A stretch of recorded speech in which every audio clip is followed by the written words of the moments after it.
संघर्ष समिति जिंदाबाद, संघर्ष समिति जिंदाबाद, भाई प्रबंधन मुर्दाबाद, भाई प्रबंधन मुर्दाबाद, भाई प्रबंधन मुर्दाबाद, निजीकरण मुर्दाबाद, निजीकरण मुर्दाबाद, निजीकरण मुर्दाबाद, निजी लाभ कमाने को, निजी लाभ कमाने को, निजी लाभ कमाने को, निजी लाभ कमाने को, रोजी रोटी दे न सकी हो, रोजी रोटी दे न सकी जो, रोजी रोटी दे न सकी जो, आवाज दो।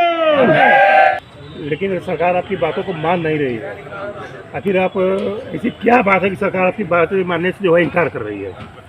देखिए, किसी के मन में क्या चल रहा है ये तो नहीं कहा जा सकता, लेकिन बड़ा कष्ट की बात यह है कि सरकार जब टेंडर निकाली, टेंडर में कंपनियां भी नहीं आ रही हैं, उसके बाद भी सरकार पड़ी हुई है कि हमको बेचना है वो केवल व्यक्तिगत लाभ कमाने के लिए, जिससे कुछ कंपनियां आज के पहले बेची जा चुकी हैं, उसका पैसा कहाँ गया क्या हुआ उसको कोई इतना पता नहीं है। तो इनको सिर्फ और सिर्फ बेचना है। बढ़िया दुकान खोल के बैठे हैं, हमारे पास इतनी कंपनियां हैं, इसको हमको मिलेगा बेच देना है। उनसे न किसी पब्लिक से मतलब है, न किसी उपभोक्ता से मतलब है, न किसी कर्मचारी के सुख और दुख से मतलब है, सिर्फ इनको बेचने से मतलब है। तो अब उनके मन में क्या है तो क्या कहा जा सकता है? सरकार निजीकरण कर रही है, इसमें नुकसान क्या है? निजीकरण में सबसे पहला नुकसान यह है कि आपको पता होगा कि हमारे यहाँ आगरा हो चाहे मुंबई हो चाहे नोएडा हो, निजीकरण देख रही है। निजीकरण देखने से पहला तो उपभोक्ताओं के ऊपर जो लोड पड़ेगा, निजी कंपनी आएगी तो फायदा कमाने के लिए आएगी। अभी तक बिजली बोर्ड बना हुआ था, नो प्रॉफिट नो लॉस पर हमारी विभाग बना हुआ था, जिनको कोई प्रॉफिट और कोई लॉस नहीं होना है। लेकिन जब कंपनियां आ जाएगी तो कंपनी आपको जो आज रेट हम बिजली का ग्रामीण में 3.5 रुपया से लेकर के 5 रुपया देते हैं और शहरों में 5 रुपया 6 रुपया देते हैं, तो उससे 15-20 रुपया करेगी, 25 रुपया करेगी, मनमाना रेट बढ़ाएगी। उसका टेंडर का जो होता है वो 1 रुपया से लेकर 49 रुपया तक बिजली बेच सकती है, जबकि सरकारी जो नियम है वो 1 रुपया से लेकर के 10 रुपया तक बिजली बेचती है। इसलिए आज तक 10 रुपया से ज़्यादा हमारे यहाँ किसी भी सरकारी विभाग में बिजली का रेट नहीं है। तो पहला नुकसान है कि पब्लिक पर लोड बढ़ेगा, हमारे उपभोक्ताओं पर लोड बढ़ेगा। दूसरा है कि आने वाली पीढ़ी क्या करेगी। हम आज बीटेक करा करके अपने बच्चों को आप अपने बच्चों को पॉलिटेक्निक करा लेंगे, ITI करा देंगे, सारा डिग्री करा देने के बाद में वो करेगा क्या? 15,000 नौकरी करेगा, तो हमारा भविष्य अंधेरे में है। नुकसान यहाँ ये है। और जो कर्मचारी का सेवा शर्त है, 2000 में जब इन्होंने प्राइवेटाइजेशन करने शुरू किया, विभागों को तोड़ने का प्रयास किया, तोड़ा, तो उस समय सेवा शर्तें कुछ और थी। उन्होंने कहा कि आपकी कोई सेवा शर्त में नुकसान नहीं होगा, लेकिन सेवा शर्त बदल दिए उन्होंने। उस समय इन्होंने कहा कि हम आपका जो सरकारी कर्मचारी हैं उनके यहाँ मीटर नहीं लगेगा, जो पेंशनर उनके यहाँ मीटर लगेगा नहीं लगेगा, लेकिन आज मीटर लगने शुरू हो गया। उस समय 2000 में उन्होंने कहा कि जब हम विभागों को तोड़ रहे हैं, अगर ये नुकसान बढ़ेगा तो हम इसको पुनः एक मर्ज करके फिर परिषद बना देंगे। लेकिन उन्होंने घाटा बढ़ने के बाद परिषद न बना करके बिल्कुल उनको फिर प्राइवेट कंपनी बेचने शुरू कर दिए। तो इनके बात में कहानी और कथनी में अंतर है, आगे क्या करें कोई ठीक नहीं है। तो घाटा यहाँ है कि आप कर्मचारियों के भविष्य का घाटा है, पब्लिक के पर बोझ का घाटा है, आने वाली पीढ़ी का घाटा है, ये हमारे घाटा है प्राइवेट से। जैसा कि महाकुंभ में आप लोगों के द्वारा इतना जो बेहतरीन तरीके से लाइट दी गई है, और गर्मी के मौसम में भी आप लोगों ने अपने कार्य से जनता को संतुष्ट किया है, उसके बाद भी जो है आप लोगों की बातों को नहीं माना जा रहा है, ऐसा क्यों? सरकार एक तरह से जो PP मॉडल एक तरह से इम्प्लीमेंट कर रही है, गुमराह कर रही है, एक मैनिपुलेटेड डाटा दे रही है कि विभाग इतना घाटे में जा रहा है, हम उसका वहन नहीं कर पाए। एक तरह से मैनिपुलेटेड डाटा है। अगर हकीकत देखा जाए तो हम लोग लगातार इसमें, चाहे राजस्व हो चाहे बिजली व्यवस्था, हमेशा हम लोग सुधार के पक्ष में रहें और सुधार करते रहें।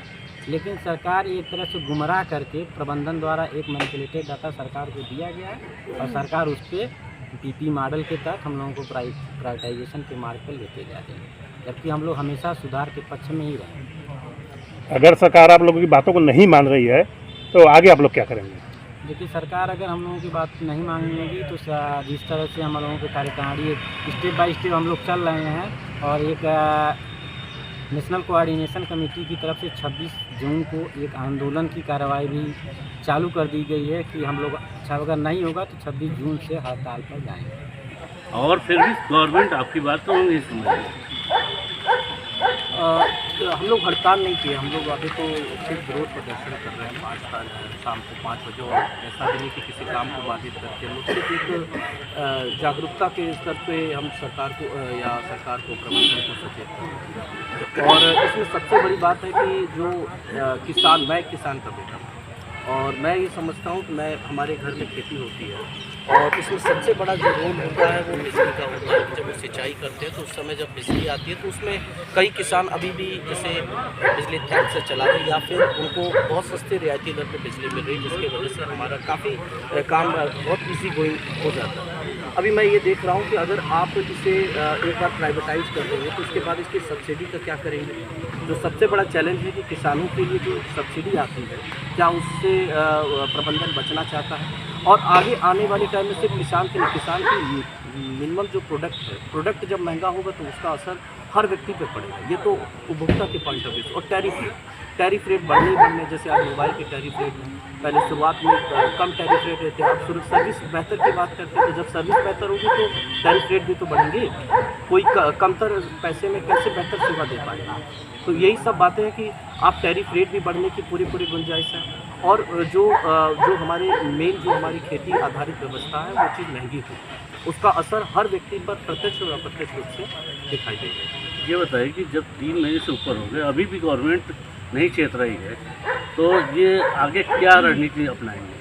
हम अभी केंद्रीय कार्यकारिणी की ओर से जो आह्वान आया है तो इसमें अभी उन्होंने सिर्फ अभी तक आदेश आया कि भाई अभी हम लोग केवल चेतना के स्तर पे हम लोग जागरूक करेंगे, लेकिन अभी हम लोग 28 स्टेट में जो हमारे इलेक्ट्रिसिटी डिपार्टमेंट के जो all India power engineer federation के लोग हैं वो लोग मिल रहे हैं और वो सब हम लोग के सपोर्ट में समर्थन में आ गए। और 26 जून से उम्मीद है कि अगर ये इसी तरीके की प्रक्रिया चलती रही तो आगे कोई बड़ी कार्रवाई, बड़ी आंदोलन का रूप ले सकती है जिसकी पूर्णतः जिम्मेदारी प्रबंधन की। 26 जून तो अभी 4 महीने। हाँ, तो अभी चूँकि अगर उससे पहले अगर प्रबंधन सचेत हो जाता है, अगर इसका जो किए हुए बिडिंग प्रक्रिया को वापस ले लेता है तो फिर ठीक है, नहीं लेता है तो फिर आगे की रणनीति, आगे की जब योजना आएगी तो उस पर होगी। और जहाँ तक उम्मीद है कोई बड़ी आंदोलन होने की संभावना।